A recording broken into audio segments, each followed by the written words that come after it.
3 lengths to make up.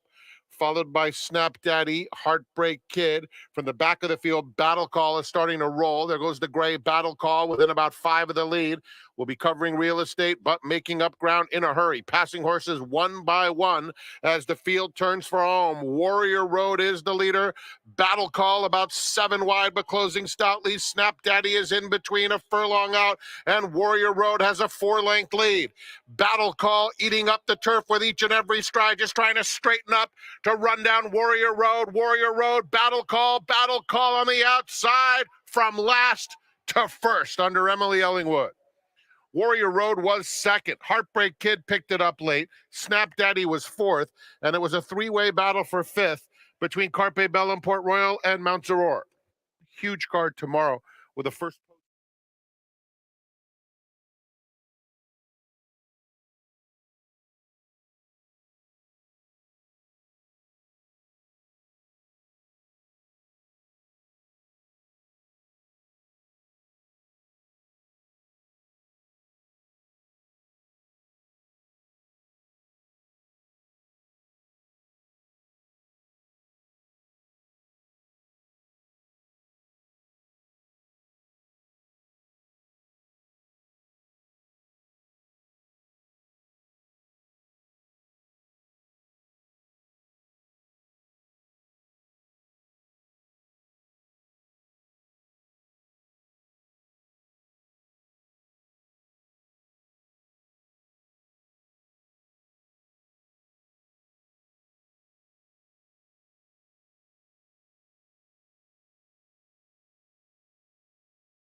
Hey, everybody, a pleasant Saturday afternoon or morning, depending upon where you're watching from here at the Great Race Place. My name's Tom Quigliey, your seminar host for the next 38 minutes or so. And next to me, one of the most respected and prominent morning clockers anywhere in the country. He calls San Anita the Great Race Place his home. His name, Toby Turrell. Toby, happy Saturday. Welcome to the seminar.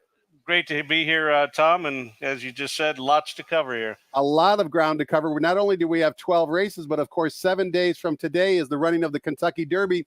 3 West Coast horses are going to be participating. And what better thing to do other than tap into Toby's knowledge and think and find out what he thought of the most recent workouts for all 3 contenders. So in this particular order, Toby, let's first talk about Practical Move. He worked yesterday. Let's watch that workout courtesy of our friends at xbtv.com. And as we watch the workout, what did you think of Practical Move's work yesterday?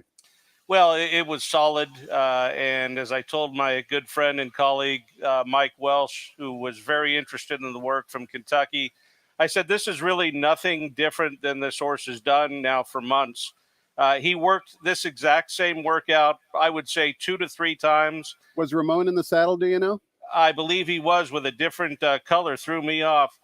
But this is a work that he has duplicated pretty much routinely through the course of this whole Derby trail, even before he made his first comeback race. He works on his own, and I think it keeps him out of that real big intrinsic speed that he has. It just kind of harnesses it back a little bit. And the splits are faster. He went 35-2 to the top. And you can see that the rider is absolutely motionless. It's just routine for this horse, 59-2. The target, interestingly, is midcourt. We'll substitute him for Skinner, perhaps. Just a graded stakes winner. Why not? Just right here, just a routine workout. And what I really liked here is the horse continues just to stay composed all the way through the work. Never really had to change gears and galloped out very strongly. Now, to say, or at least based upon that workout, to say that he's a rapidly improving three-year-old might be an understatement. You know, the improvement, I believe, came early on in the year, perhaps wherever he was taking his R&R. He's come back just seasoned now. Now, we had a workout this morning for a horse that recently got into the field of 20. His name is Skinner from the John Sheriff's Barn. Interestingly enough, Juan Hernandez is going to ride Skinner in the Kentucky Derby next Saturday. As I mentioned, Skinner worked today. Let's watch that workout courtesy of our friends at xbtv.com. Tell us what you thought of this work for Skinner. Very nice. Couldn't be happier. I'm sure all of the connections involved. And J.J. Hernandez has to be thankful that he has just been placed aboard a horse that is ready to run at least as good and probably better than he did here in the Santa Anita Derby. This is 2 workouts in a row where he has really relaxed early, often 13 and change for the opening 8th. And then as a result, he's going to have his legs under him when he comes down the lane. Go ahead, Toby. I'm sorry. Very relaxed to the top here. You can see that JJ won't even really move on this horse. And the big factor of this work that will not really show on the video here is this horse galloped out a mile in 1:40 2/5. In contrast, that's way faster than the other horses that have prepped here to leave for the Derby. But just look at this horse, just fluid strides, just everything you want to see, just a light push here, and that gallop out again all the way around back to the 3/4 pole. The big part of this work was the gallop out of 1:40 3. You know, Toby, Skinner reminds me a little bit of like Giacomo, who was also trained by John Sheriffs. We just had the first 2 rounds of the NFL draft, and they're always comparing the current players with the former players. And I think Giacomo and Skinner have some similarity in that they both like to come from off the pace. And a lot of times the tracks here in Southern California are not conducive to that style, but get them back to Churchill Downs, and all of a sudden that style is conducive to perhaps winning the Kentucky Derby. Well, he's a big, strong horse. He's got that going for him. The post positions will be vital. By the way, you mentioned the NFL draft. I'm no expert by any means. Don't let me kid you. But I am just ecstatic over the fact that the top 2 players came from right here, right next door, Rancho Cucamonga and Mater Dei. Isn't that just unbelievable? West is best, whether we're talking about horse racing or the NFL. Come on, let's face it. Yeah, you have to after that happens. It was an exciting draft, that's for sure. But of course, exciting horse racing coming up. One more workout to watch. That would be Reincarnate, also from the Tim Yock Team Barn. He worked on Friday as well. It was a team drill. Once again, courtesy of our friends at xbtv.com. Let's watch that team drill for Reincarnate and tell us what you thought about this work, Toby. Well, yeah, this is a whole different style workout. You have a team drill here. The other two horses had the luxury of just doing whatever they pleased. When you're in a team drill, your hand is forced. And I'll tell you what, Bob Baffert on the outside with Mr. Fisk, a very nice 3-year-old in his own right, and Reincarnate on the rail with Drayden Van Dyke in the saddle. Drayden had his hands full because of this company. This horse made him really get this horse into the bit. He really had to fight him early on. And look at the outside horse, by the way. I don't want to. The Big Wham's no slouch. Well, yeah. I mean, you got three across the track. But this horse finds more down the lane. I will say he had to get into him, and he really did have to ask him to get this fast clocking. The gallop out is okay, but this was a very stiff work. Of the three works, Toby, which one did you like the best, and who do you think is the best representative of perhaps winning the Kentucky Derby from Southern California? Well, like I said, when you talk about practical move, that work was routine. He's done that before. Nothing changed. When you talk about Skinner, this horse seems to be on a cycle that's heading this way. Like you said, that experience of perhaps John Sheriff's knowing what he's doing here, he's got this horse peaking, I think, going into the race. Who's the horse to beat? I'm sure you've looked at the field. Is there an East Coast horse or maybe two that you're most concerned about? I like Angel of Empire. I've been very impressed with the way he has taken his races on the road. He just has a wicked turn of foot.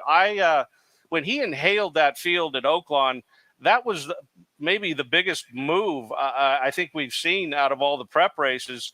But I'll tell you what, I'll be leaning on the boys back there. I have no big ego.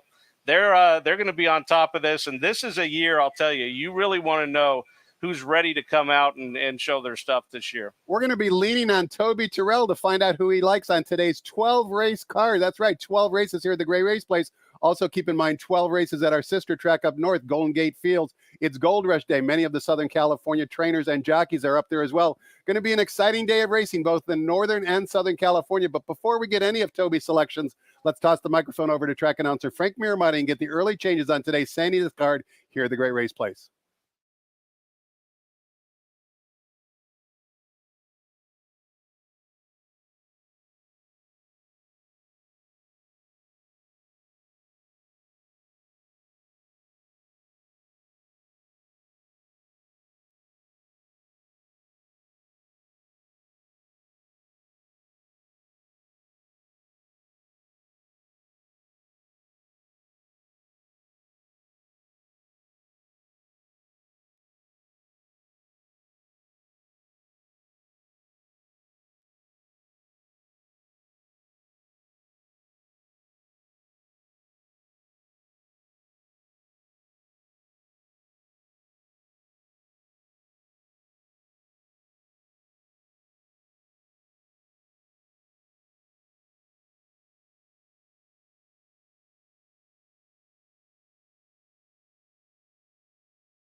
Good afternoon, ladies and gentlemen, and welcome to Santa Anita Park. Track is fast, the turf is firm, the rail on the turf at 0 feet. Here are the changes. No changes in the first. Start of the early pick 5. The second starts the early pick 4. Scratch number 3, Charlize Patron. The third is the grade 3 Providencia. Scratch number 2, Miss Lizzie. Overweights in the fourth. Number 2, Fly a Fantasy +2. 5, Graceful Starlet +2. In the fifth, scratch number 6, Happy, happy. Race 5, take out the 6. With a 12-race card today, we have a middle pick 4, starting with race 6. Number 1, Chirag, 2 pounds over. 7, Mega Moon, 1 pound over.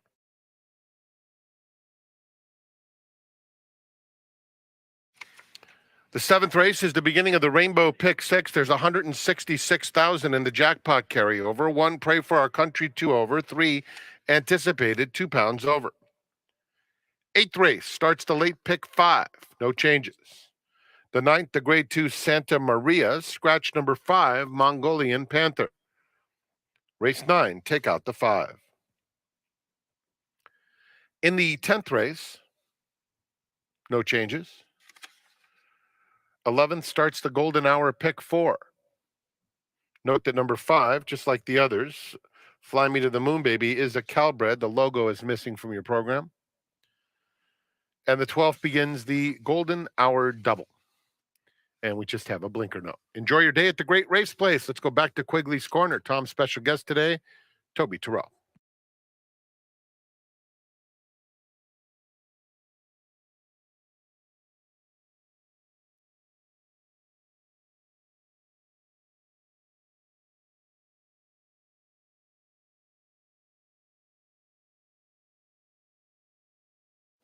Welcome back. We're talking horses with Toby Turrell. You can find his work on a daily basis at casetherace.com. He publishes the winner's card, which you can also buy here on track or at any of the simulcast facilities around the state. And of course, it's our pleasure to have him today. You can also hear him every Saturday on a radio show, Race and Sports Radio, which broadcasts out of San Diego. And you can hear it locally, of course, on the internet. He's a busy man, and he's got a lot of races to talk to us about. 12 races in about 26 minutes. So let's get right to it, Toby. We kick things off in race number 1, going 1 mile on the turf course. The rails today are at 0 feet, and race number 1 is for $32,000 claimers, non-winners of 2 races lifetime. The morning line favorite in the current betting choice at 2-1 is number 1, Birth of Cool from the Reed Saldana barn. Reed Saldana decided to dip in and claim this horse for $25,000. Ran really well last time out with a bit of trouble as well. Give us your thoughts on race 1.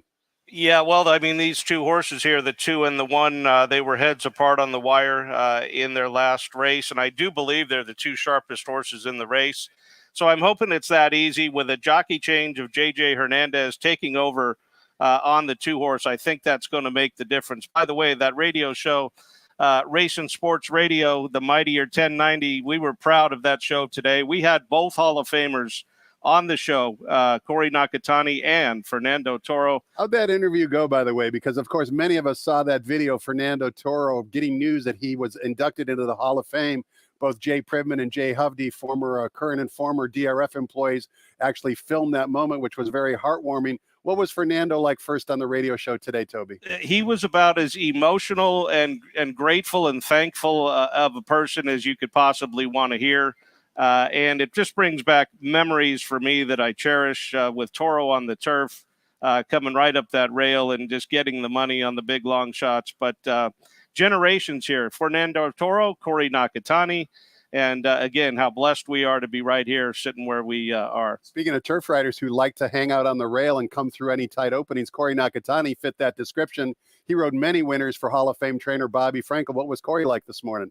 I didn't get to hear Corey because he was on in the first half, but you're busy clocking. I've heard enough of Corey. Corey told me he was going to write a big book, and I'm still waiting on it. 2-1-1-2 in race number 1 is the way you see it, right, Toby? That is correct. Race number 2 begins the 50-cent early pick 4, and look at this. The babies have arrived. This is the first 2-year-old baby race of the meet. It's also a split of race number 4. We're traveling 4.5 furlongs for Calbred, maiden special weight. 2-year-old filly, scratch the 3, leaves us with a field of 5. Number 1, Conquest Celius. They're all first-time starters from the Luis Mendez barn, who does very well with 2-year-olds, is the 9-5 morning line favorite, according to our morning line odds maker, John White. How you see the race according to Toby Turrell? Yeah, I give her the edge here with Edwin Maldonado, who was red hot last weekend with 4 big wins. Boy, can he get a horse out of the gate. That's what he's got to do here with this filly. By the way, the trainer, Luis Mendez, big 2-year-old winner at Keeneland yesterday. This guy can crank him up. Hopefully he gets his first big winner right here at Santa Anita today with the 1 horse. The number 6 for Pete Miller is going to be an interesting X factor for me. Because I haven't seen her. We're waiting on that clockers stand at San Luis Rey still. Every time I come on here, I'm going to try to just put my my pledge in for it and not give up. 1 and 6 in race 2. A couple other runners you haven't seen, Toby. Number 4, Steal the Spotlight, invades from Turf Paradise. And number 5, Cat on the Run, has been training exclusively at Los Alamitos. And number 6, who you mentioned, take a look at the dam, My Fiona. She has already dropped Phineas and Fifi Farrow, two very talented runners who have competed and won here in Southern California. Race number 3 is the first of 2 stakes races on the card. It's the Grade 3 Providencia Stakes for 3-year-old fillies traveling 1 mile and an eighth on the turf course. One scratch the 2, leaves us with a field of 5. Morning line favorite number 4, Ancient Peace, who's 8-5 on the morning line. Juan Hernandez in the saddle. This is the first of 5 morning line favorites that Juan rides on today's card. Talk to us about race 3, Toby. Yeah, well, the Ancient Peace, I was shocked when this horse brought $650,000. I couldn't believe it. That was just off of a little maiden win here at the start of the meet. And I'll tell you what, in the last race, she won like Flightline, didn't she, out there? Vindicated it, didn't she? Vindicated that purchase price. Yes, indeed. Now, today, she's going to the turf, and she's going to have to go 1 mile and an eighth. I hope she saves something for today. That's all I can say. I can't pick against her.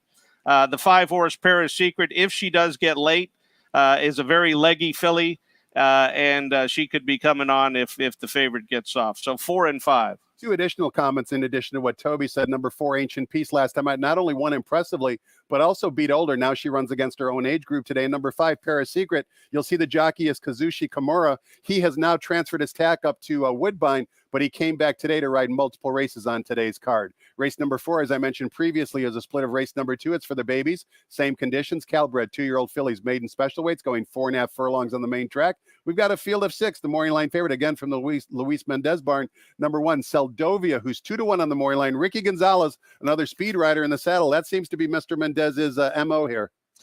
Yes, it is. Now, this filly worked with the filly or the horse in race number 2, and I think this might be a little softer heat than the other race. We're going to find out here in a couple hours. But the 2-horse Fly a Fantasy had, to me, the wake-up drill, the last gate workout. She showed that she knows what she's doing. And you can't make mistakes and win these early races. She got right out of the gate, right to the lead, and hopefully that's what she does here today with the veteran Mike Smith in the saddle here. Another X factor on the outside, number 6, Recalcitrant.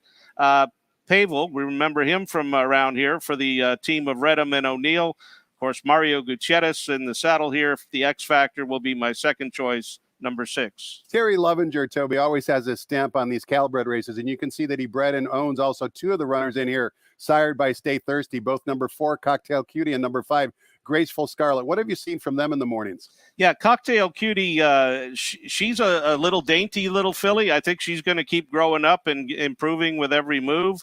The 5-horse has won a couple of team drills. They were very kind of slowish, unserious type works. So I got to see her get serious before I can give her the top billing. Toby, here's a question you probably weren't expecting, but I know you'll be able to handle it. Roughly how many 2-year-olds maybe have you seen already work out in the morning? I mean, in other words, is there an abundance of 2-year-olds? Is it a little bit lighter than what you've seen in previous years? What's the inventory look like for 2-year-olds right now? I can tell you this. I can tell you that Steve Knapp has about 20 of them, so that's new. I would say we may be a little bit above last year. That's great news. Yeah, I've been happy with the volume out there so far. But you know, Tom, the trend nowadays is the opposite of early. Everything's later and later. Nobody's in a hurry to do anything. So I think we're on a good trajectory, though. Fair enough. Let's take a look at race number 5. We're going 2 turns on the main track, 1 mile the distance. Calbred allowance optional claiming types, non-winners of 1 other than. We've got a field of 5 after the scratch of number 6, Happy, the morning line favorite. First off the claim for trainer Mark Glad is number 4, Enjoy It Straight. 5-2 with his go-to guy, Armando Aguilar in the saddle. Is it as easy as that, Toby? You're looking elsewhere. Well, I'm looking no further than a horse that won when I was on the seminar last time out, and that was Minister Shane. In fact, you pointed him out with kind of a quiet liking, and he came through for you that day down the hill.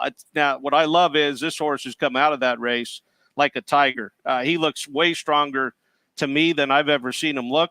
So, therefore, I believe he can handle the dirt today. That's the key. And I'm going to go with him on top of Little Richard's Bellow, who's a very hard-knocking Calbred in his own right. 5-2 here in race 5. Let's give a little love for a moment, Toby, to jockey Joe Bravo. Very quietly, he has won at a 20% win clip this year, 17 wins from 87 mounts. We've talked a lot about the top of the jockey column. Make no mistake, when Joe Bravo's on a live horse, he can get it done. Well, not only can he get it done in where we all see it in the afternoon, but I'm going to tell you what, when he gets on a horse in the morning, he has tremendous hands, and it's really glaring. I mean, you don't even need to really concentrate to see it. It just jumps off the page at you. Good to hear. That's certainly good, and he's the consummate professional, that's for sure. He's been around a while. Race just like us. Race number 6 on a 12-race card begins the special 50-cent middle pick 4 wager. That's right. We've got a 50-cent middle pick 4 wager starting in race number 6, and we're sprinting 6.5 furlongs on the flat turf course. Maiden claimers, $50,000 claiming tag. Take a look at this field, a field of 11 in the morning line. Favorite number 6, Hey Bias from the John Sadler barn, 5-2 on the morning line. Here's that guy Juan Hernandez again. John Sadler quietly, maybe not so quietly, has had a lot of victories the last couple of weeks. Yeah, and I think he's going to have a few more. Now, you mentioned the 50-cent pick 4 in the middle here. How about yesterday's early pick 5? $15,000 roughly for a 50-cent bet. Tremendous value. Right here and right now, and let's do it again. You know, this race might be the way to start out another giant payoff. I'm certainly hoping so. I'm swinging for a big shot here on number 5, Stop in a Tray. Now, this was Joe Bravo in the saddle. How about that for timing? Now, and we don't rehearse it. We can't make it up. Now, this is a horse that really improved once he got onto the turf last time out. Looked like a different horse. He's got the right style to pick up the pieces here, and I'm hoping that it's that easy. Devil Moon will run a big race. Whether he gets hooked on the lead has everything to do with whether he may win this race. So 5 and 4 for me in race 6. Have you seen Jimmy the Boot train at all, Toby, number 9, who invades from the East Coast, Belmont and Tampa? First time in the Alfredo Marquez barn. I only ask because it looks like back east he didn't have a whole lot of early speed, but have you seen him in the morning, and what have you thought? Yeah, well, I think Alfredo took care of that because he showed a ton of speed in his last workout. Now, is this the race to show that speed? That's kind of what I was referring to.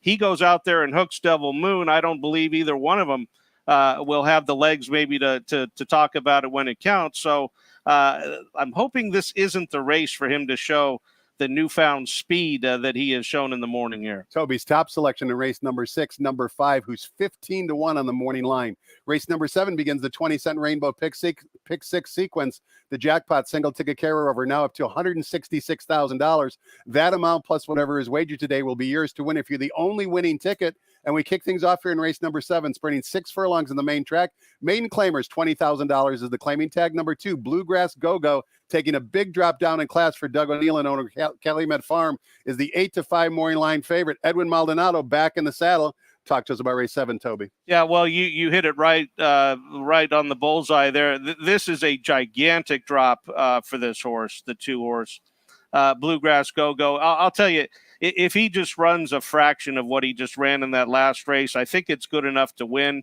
I love the fact that Maldonado has been on him a couple of times since the race in the morning just to make sure hopefully everything goes right here today. So I like this horse. He'd be a single for me. Number 5, 10th Street Dawn will be my second choice as Vladimir Serin is laying low, it appears. But don't go to sleep on him by any means. Bluegrass Go-Go, some punters might be afraid to back him at a short price, but if you kind of analyze the way that they're managing Bluegrass Go-Go, kind of makes sense. They only paid $30,000 at auction for this son of a Sharp Azteca. Now, if they win and get claimed, they'll basically be out, including the prior earnings as well for Bluegrass Go-Go. So they probably don't think Bluegrass Go-Go is a long-term prospect, but they're looking to cut bait, and financially, to me, at least it makes a little bit of sense. Race number 8 begins the 50-cent late pick 5. We're back on the turf course. Mile and an eighth is the distance. This is a starter allowance race, a good field of 9. Number 7, Explain This Audit, is a first-time gelding, but number 3, El Potente, who's razor sharp right now for trainer Dan Blacker, is 5-2. Again, we didn't rehearse this, but look who's in the saddle, Joe Bravo. He was in the saddle the last couple of victories with El Potente. He's really improved since they took blinkers off 3 races back. Give us your thoughts on race 8, Toby. Yeah, I'll tell you, you mentioned John Sadler. You mentioned the string of live horses. Spirit Maker is one of those horses that came back yesterday and was a big part of that early pick 5. And number 1, Bender, to me, his stock goes up because he was chasing the very sharp Spirit Maker who won here yesterday. What I like here about this horse is out of the race, his first workout back on April 9th, he was under a big giant hold. And that to me says that he comes out of the race very well. So 8-1's a great number, win or lose on this horse, I believe, here today. That 1.125 distance is very hard to get.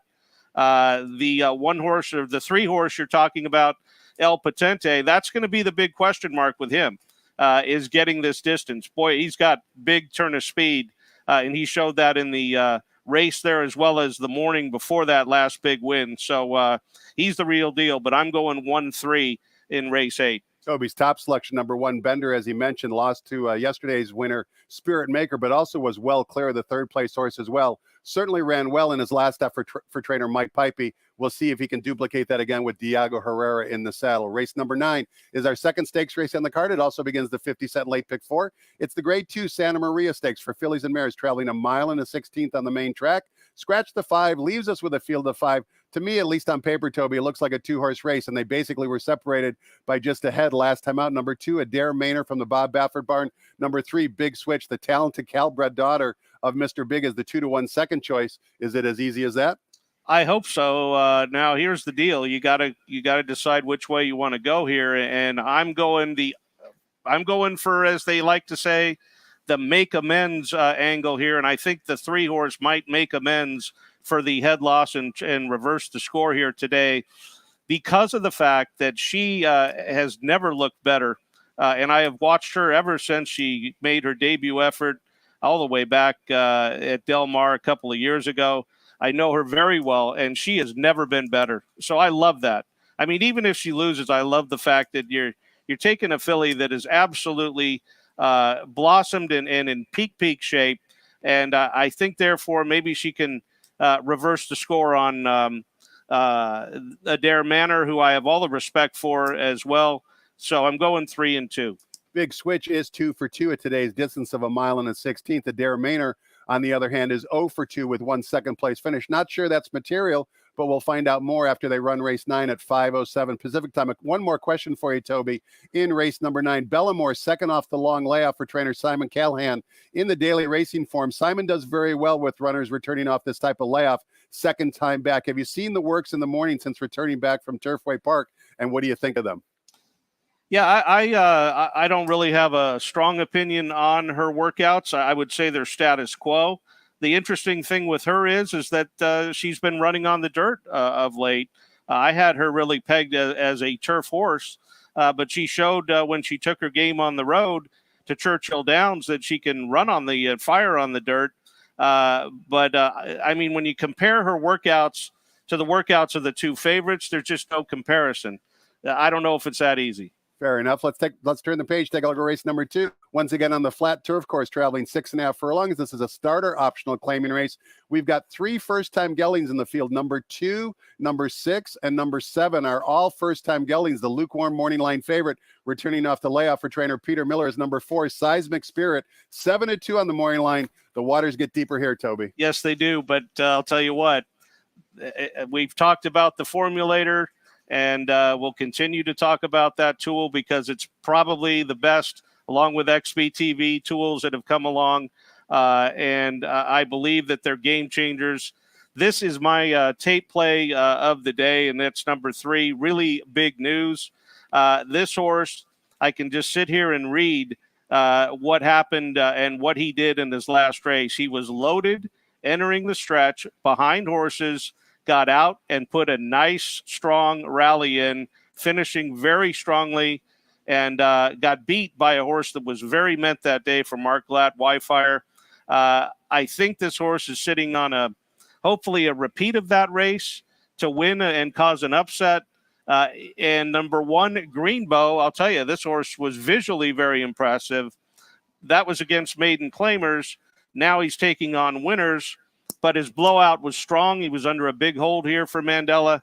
So I'm going to think he's also a sharp horse. 3-1 in a tough race. We've sung the praises of DRF Formulator many times before, and rightfully so, Toby. And it's interesting. You had that very comprehensive and detailed note. It certainly beats, and it's not a knock on the racing form because their space is limited. But the trip note for Really Big News' last performance was lacked room on the turn and then rallied. Your description, your personal description, is one of the reasons why we like DRF Formulator so much. And when you put these notes into DRF Formulator, you instantly recall that effort, which you might not be able to do if you were just picking up the racing form at the newsstand. Oh, no question about it. We're not spring chickens up here. And speak for yourself. Well, I don't know. I just can't let you get away. We've been out here a while. A long time, decades. Yeah. So, our memories and with what the amount of data that happens on a daily basis out here with everything involved almost makes it impossible as you hit at those generational gaps to have that ironclad memory. But I'll tell you what, we're not doing too bad. We do recall quite a bit. And we both read a lot, and I'm the only one wearing glasses up on the stage, so you're certainly doing better than I am in that regard. Race number 11 begins the $1 golden hour pick 4. If you're not familiar with that wager, you should be, particularly today, because today's races up at Golden Gate Fields are tremendous, and they'll include the last 2 races from Golden Gate Fields as part of this $1 golden hour pick 4, which kicks off in race number 11 here at St. Anita. We're sprinting 6 furlongs on the main track. Main special weight Calbred, fillies and mares, a field of 7. Number 4, Whimsical Hair from the Mark Glatt barn is the 2-1 morning line favorite. To me, Toby, this was another tough race. Yeah, it's it's not a one-step deal here, perhaps. However, the number 7 horse, Bold Choice, I believe, is ready for his best effort today. Now, last time out was on the turf. He was parked on the far, far outside. I had him about 5 wide, just really in an impossible position to win the race. But his last workout, he had an abundance of speed, and he's got that good outside draw here today. With that guy, Edwin Maldonado, in the saddle. So I think he just holds a pace edge here.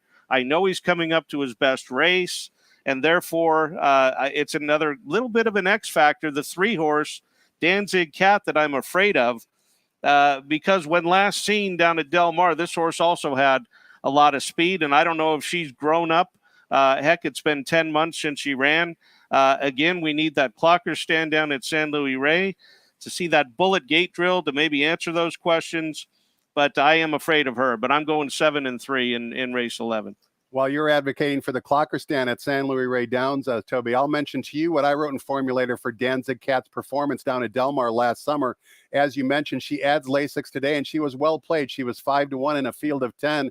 My notes are that I actually tweeted her because I love the way that she looked in the paddock. She also got caught up in a rail duel. She didn't change leads, and believe it or not, she had a winter coat, which is very unusual at that time of year, but somewhat common for the Peter Miller barn. If she's grown up at all, both physically and mentally, even though her buyer speed figures seem to be a bit understated, she could be dangerous, and we all know that they can change overnight, turning from 2 to 3. It's amazing as you read those comments. I mean, I've got it here. Hooked to the top in the speed duel, wrong lead upper stretch, and still kind of kept her feet. So it pays to have that formulator. It sure does. Let me ask you a question, Toby, before we look at the nightcap. And it concerns Steve Knapp, who you mentioned earlier. You mentioned he has 20 babies, 2-year-olds in training, and of course, he's running multiple horses on every card. At the end of the day, whether it's Bob Baffert or Steve Knapp or Tim Yachtine or pick your choice of trainers, it really comes down to money, right? The owners have given Steve Knapp a lot of latitude to not only go out and claim, but also buy horses. If you have that ammunition behind you from a financial standpoint, I think you're going to improve yourself in the trainer standings. Well, it's tricky now.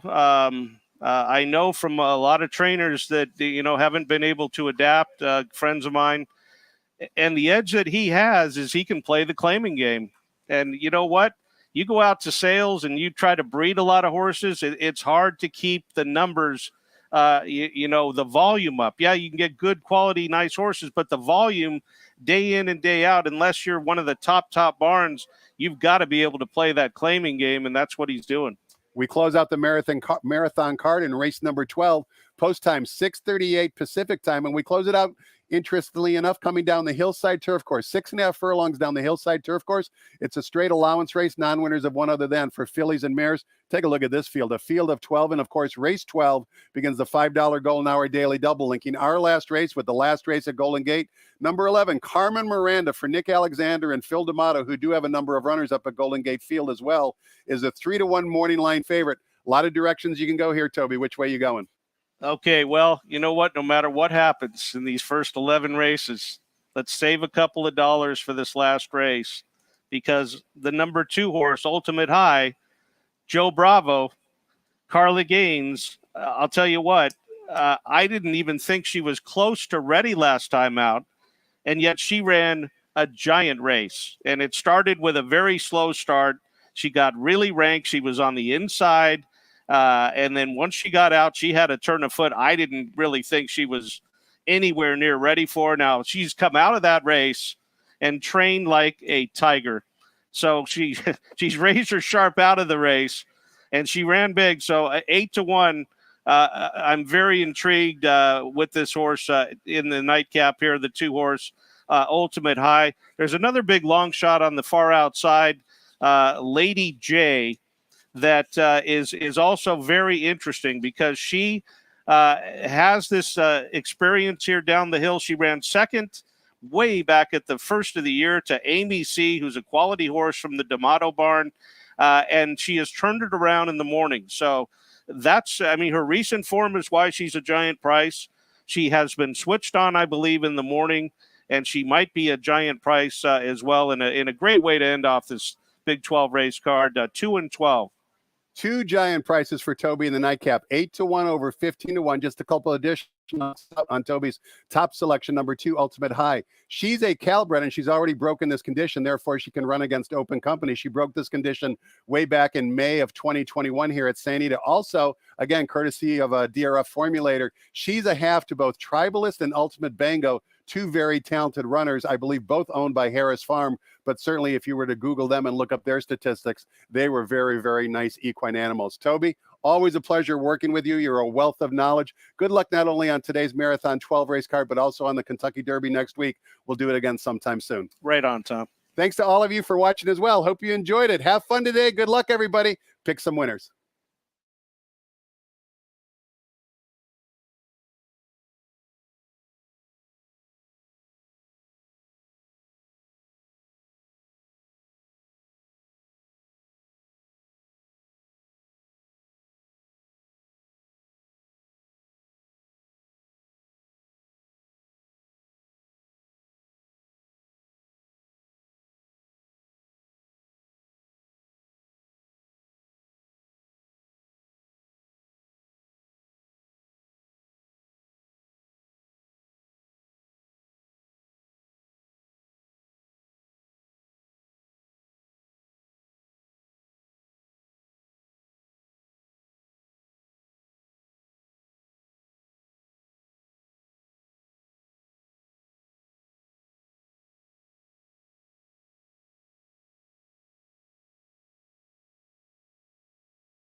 Ladies and gentlemen, please rise for our national anthem.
Good afternoon, ladies and gentlemen, and welcome to Santa Anita Park, the great race place.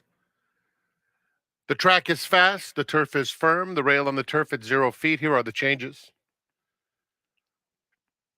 No changes in the first. In the second, number 3, Charlize Patron is scratched. Race 3, the grade 3 Providencia, scratch number 2, Miss Lizzie. The fourth, overweights 2 and 5, each carry 2 pounds over. In the fifth, scratch 6, Happy Happy. With the 12 race card today, we do have a middle pick 4, great wagering opportunity, beginning with race 6. Number 1, Chirag, 2 pounds over. 7, Mega Moon, 1 pound over. Middle pick 4 starts with race 6. The Rainbow 6 with 166,000 in the jackpot begins with race 7. Numbers 1 and 3 each carry 2 pounds over.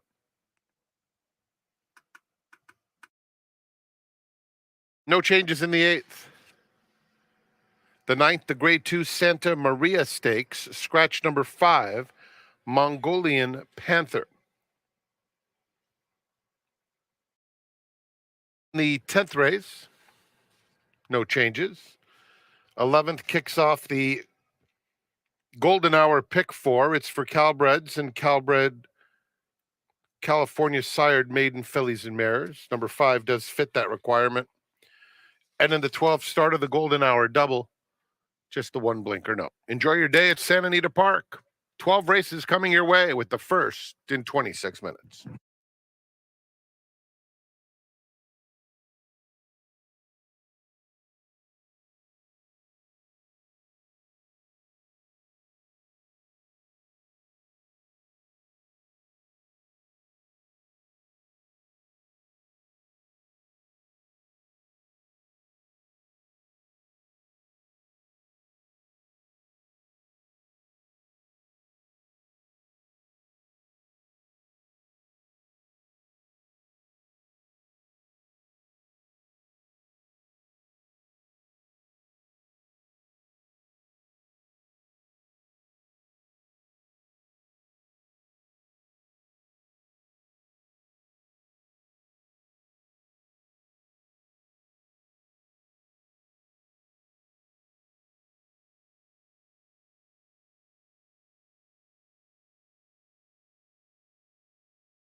And they're off.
Welcome, everybody. 13 minutes to post to the opener, a 12-race card here on a Saturday. And on behalf of First Racing, we'd like to welcome you to beautiful Santa Anita Park. Hi, everybody. Peter Lurie alongside my partner in crime.